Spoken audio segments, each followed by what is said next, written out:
Di tengah hiruk-pikuk pasar tradisional Surabaya yang penuh sesak itu Andi berdiri dengan tubuh gemetar saat sekelompok tetangga menarik kerah bajunya kasar. Dasar ayah tunggal miskin tapi suka pria. Jangan dekat-dekat anak kami, kamu akan merusak moral mereka, teriak seorang ibu-ibu sambil menunjuk wajahnya dengan jari telunjuk yang gemetar karena marah.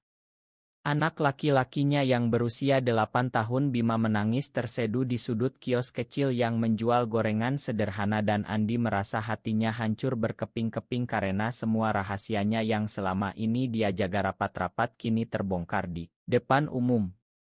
Tapi tiba-tiba sebuah mobil mewah hitam mengkilap berhenti tepat di pinggir jalan yang sempit dan seorang pria tampan berpakaian jas rapi turun dengan langkah tegas langsung memeluk Andi di depan semua orang yang terkejut. Pelukan itu hangat dan kuat seolah melindungi Andi dari badai yang sedang mengamuk. Pria itu bernama Rea, seorang pengusaha besar dari Jakarta yang kebetulan lewat dan melihat kejadian memalukan itu. "Tenanglah Mas, aku di sini," bisik Rea pelan di telinga Andi sementara Bima berhenti menangis dan memandang keduanya dengan mata membulat. Tetangga-tetangga langsung diam tak berkata apa-apa lagi karena mobil mewah dan aura Rea yang berwibawa membuat mereka mundur selangkah. Andi masih terpana tidak percaya ada orang asing yang berani membelanya di saat semua orang membenci dia. Malam itu setelah pasar tutup Rea mengantar Andi dan Bima pulang ke kontrakan kecil di pinggir kali. Di dalam mobil yang nyaman Andi diam saja memandang jendela sementara Bima tidur di pangkuannya. "Kenapa Mas Rea melakukan ini?" tanya Andi akhirnya dengan suara pelan. Rea tersenyum tipis, "Karena aku tahu rasanya seperti apa ketika dunia menolakmu hanya karena siapa dirimu sebenarnya." Kata-kata itu membuat hati Andi bergetar karena dia merasa ada orang yang akhirnya mengerti tanpa perlu dijelaskan panjang lebar.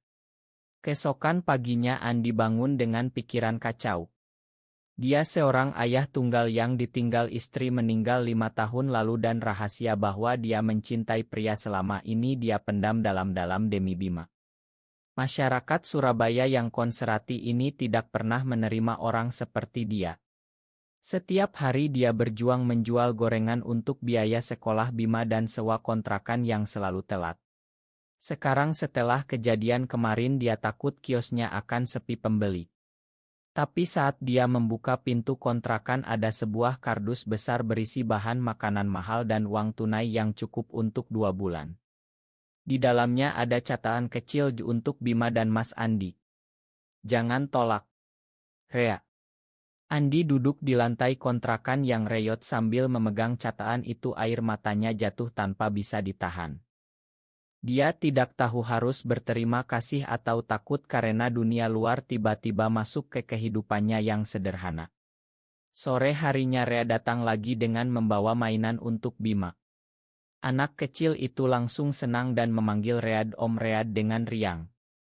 Andi melihat interaksi mereka dan ada perasaan hangat yang lama tidak dia rasakan. Tapi di balik itu ada ketakutan besar karena jika rahasianya semakin terbuka Bima bisa kehilangan teman-teman di sekolah. Malam itu setelah Bima tidur Andi dan Rea duduk di teras kontrakan yang kecil. "Aku juga seperti Mas Andi," kata Rea tiba-tiba membuat Andi terkejut. "Aku suka pria tapi selama ini aku sembunyikan demi bisnis keluarga. Melihat Mas Andi kemarin membuatku sadar bahwa aku tidak sendirian." Percakapan mereka mengalir panjang tentang mimpi masa kecil, tekanan orang tua dan rasa kesepian yang sama. Andi merasa ada beban yang sedikit terangkat dari dadanya. Tapi dia tahu ini baru permulaan karena besok pagi tetangga pasti akan bergosip lebih hebat lagi. Seminggu berlalu sejak pelukan itu dan kehidupan Andi berubah pelan-pelan. Kios gorengannya mulai ramai lagi karena beberapa orang penasaran dengan pria kaya yang membelanya. Bima pulang sekolah dengan senyum lebar karena teman-temannya tidak lagi menggoda dia. Tapi Andi masih gelisah setiap kali melihat Rea datang membawa makanan atau mengajak Bima bermain. Tarikan hati yang dia rasakan terhadap Rea semakin kuat tapi dia berusaha menekannya. "Aku ayah tunggal Mas Rea. Aku tidak boleh egois," gumam Andi pada dirinya sendiri setiap malam. Suatu sore saat hujan deras mengguyur Surabaya, Rea datang dengan payung besar dan mengajak Andi ke warung kopi sederhana di dekat pasar. Di sana di bawah suara hujan mereka berbicara lebih dalam. Rea menceritakan bagaimana dia meninggalkan Jakarta untuk urusan bisnis di Surabaya karena ingin melarikan diri dari tekanan perjodohan yang diatur orang tuanya. Aku lelah berpura-pura, Mas, kata Rea sambil memandang Andi dengan mata yang penuh harap. Andi merasa jantungnya berdegup kencang karena untuk pertama kalinya ada orang yang melihat dia bukan sebagai ayah miskin yang menyedihkan tapi sebagai pria yang layak dicintai. Malam itu ketika pulang Andi tidak bisa tidur. Dia ingat bagaimana Rea memegang tangannya pelan di warung kopi dan bagaimana rasa hangat itu masih tersisa di kulitnya. Tapi besok pagi Bima batuk-batuk dan demam tinggi. Andi panik karena uang tabungannya hanya cukup untuk makan sehari. Tanpa pikir panjang dia menelepon Rea meski ragu. Rea datang dalam waktu kurang dari 30 menit membawa dokter pribadi dan obat-obatan lengkap. "Kenapa Mas tidak bilang dari tadi?" tanya Rea lembut sambil memegang bahu Andi. Dokter itu memeriksa Bima dan memberikan resep. Setelah dokter pergi, Rea duduk di samping tempat tidur Bima dan bercerita dongeng sampai anak itu tertidur. Andi melihat dari pintu dan air matanya jatuh lagi. "Terima kasih Mas Rea. Aku tidak tahu bagaimana membalasnya," kata Andi saat mereka duduk di teras lagi. Rea tersenyum, "Cukup dengan Mas tersenyum seperti sekarang itu sudah cukup." Hari-hari berikutnya Rea semakin sering datang. Dia bahkan membantu Andi memperbaiki kios yang bocor dan mengajari Bima matematika. Tetangga mulai berbisik-bisik lagi tapi kali ini ada yang mendukung karena melihat Rea selalu sopan dan dermawan. Andi merasa bahagia tapi juga takut karena perasaan cintanya terhadap Rea semakin besar. Suatu malam saat Bima sudah tidur, Rea mengajak Andi jalan-jalan di tepi pantai Kenjeran yang sepi. Di sana di bawah cahaya bulan Rea memegang tangan Andi dan berkata, "Aku jatuh cinta pada Mas sejak pelukan pertama itu." Andi terdiam lama sebelum akhirnya membalas genggaman itu. "Aku juga Mas Rea. Tapi aku takut untuk Bima dan untuk masa depan kita." Percakapan mereka penuh harap dan ketakutan tapi malam itu Andi merasa untuk pertama kalinya dia tidak sendirian lagi. Hubungan Andi dan Rea semakin dalam tapi tekanan dari keluarga mulai datang. Orang tua Rea yang berada di Jakarta mendengar kabar bahwa anaknya sering ke Surabaya dan bertemu dengan seorang ayah tunggal miskin. Mereka langsung datang ke Surabaya dan memanggil Rea pulang. "Kamu harus menikah dengan anak teman Papa. Jangan rusak nama keluarga karena orang seperti dia," bentak ayah Rea di hotel mewah tempat mereka menginap. Rea menolak keras dan memilih kembali ke kontrakan Andi malam itu juga. Saat itu Andi sedang memasak makan malam sederhana untuk Bima. Melihat Rea datang dengan wajah lelah, Andi langsung memeluknya tanpa kata. "Aku tidak akan pergi Mas," kata Rea sambil membalas pelukan itu. Pengakuan Rea membuat Andi semakin yakin bahwa cinta ini nyata. Tapi keesokan harinya saudara ipar Andi yang dulu dekat dengan almarhumah istri Andi datang berkunjung. Mereka mendengar gosip dan langsung marah. "Kamu sudah gila Andi. Kamu ayah Bima harus jadi teladan bukan malah pacaran dengan pria kaya," bentak iparnya. Andi diam saja tapi hatinya sakit karena dia tahu ini akan mempengaruhi hak asuh Bima nanti. Rea yang kebetulan ada di sana berdiri di samping Andi dan berkata tenang, "Saya mencintai Andi dan Bima. Saya siap bertanggung jawab." Kata-kata itu membuat ipar Andi terdiam tapi ancaman tetap ada. Malam itu setelah semuanya tenang, Rea dan Andi duduk di teras sambil memandang bintang. "Aku siap menghadapi apapun Mas asal bersama kamu," kata Rea. Andi tersenyum meski matanya berkaca-kaca. Hubungan mereka semakin kuat tapi Andi mulai merasakan konflik batin yang lebih dalam. Apakah dia pantas untuk Rea yang kaya dan berpendidikan tinggi? Apakah Bima akan bahagia jika ayahnya hidup dengan pria lain? Pertanyaan-pertanyaan itu mengganggu tidurnya setiap malam. Suatu hari Rea mengajak Andi dan Bima ke Jakarta untuk akhir pekan. Di sana mereka mengunjungi apartemen mewah Rea. Bima senang sekali bermain di kamar yang besar. Andi merasa seperti mimpi, tapi saat malam tiba dia melihat foto keluarga Rea di dinding dan kembali ragu.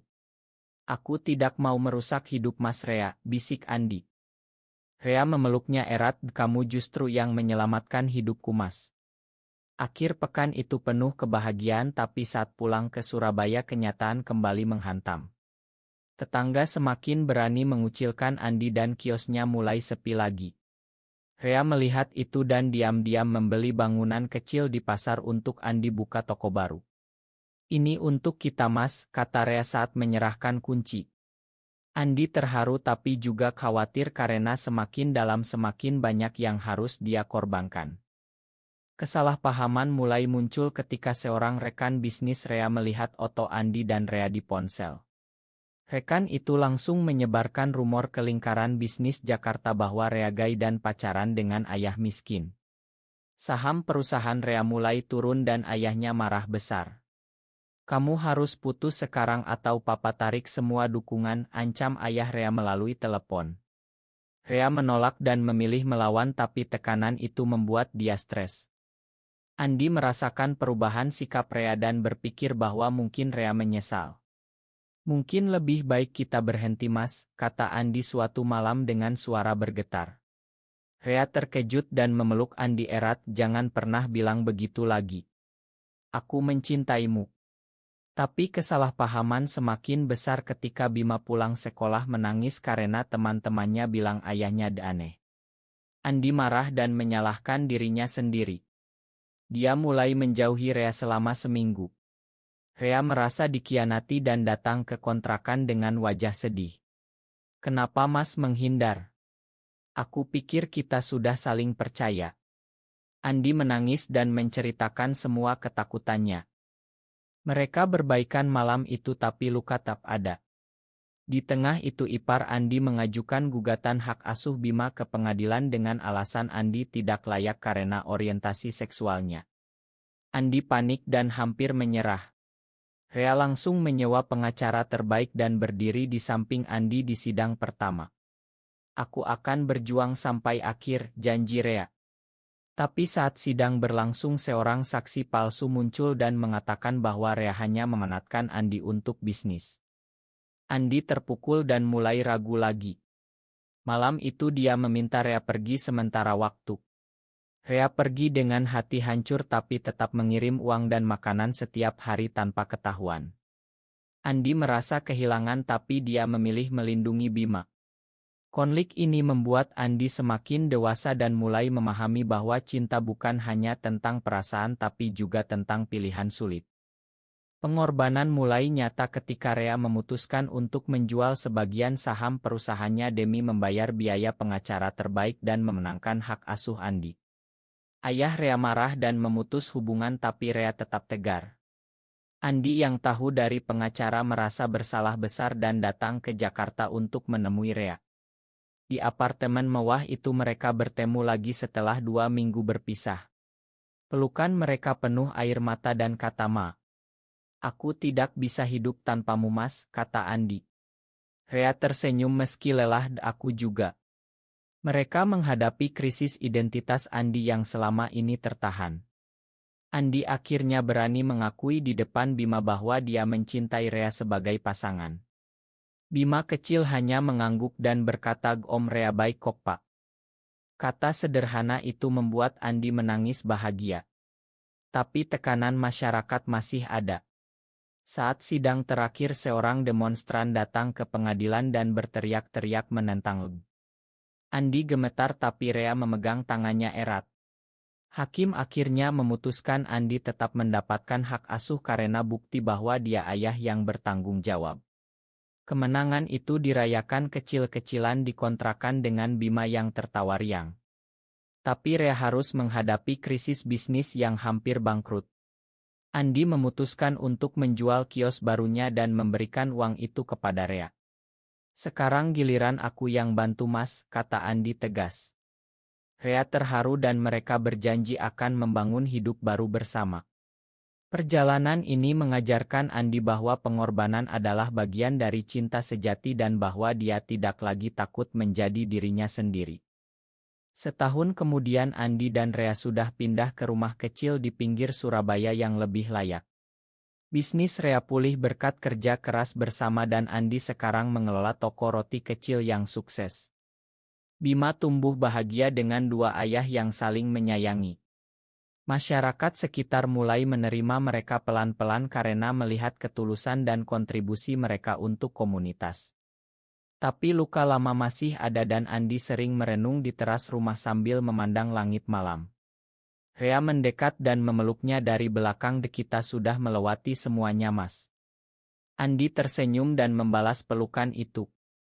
Mereka berjalan bersama di pantai Kenjeran lagi seperti dulu tapi kali ini dengan tangan saling genggam tanpa takut. Bima berlari di depan sambil tertawa riang. Perjalanan mereka penuh dengan pertemuan tak terduga, pengorbanan besar dan pertumbuhan yang membuat keduanya menjadi pria yang lebih kuat. Andi akhirnya memakan dirinya sendiri dan Rea belajar bahwa kekayaan sejati bukan dari uang tapi dari cinta. Di akhir hari mereka duduk bertiga di teras dan Andi memandang Rea dengan penuh syukur. Kehidupan masih penuh tantangan tapi mereka siap menghadapi bersama. Apakah cinta sejati antara sesama pria selalu mengalahkan semua tekanan masyarakat di Indonesia? Benar atau salah?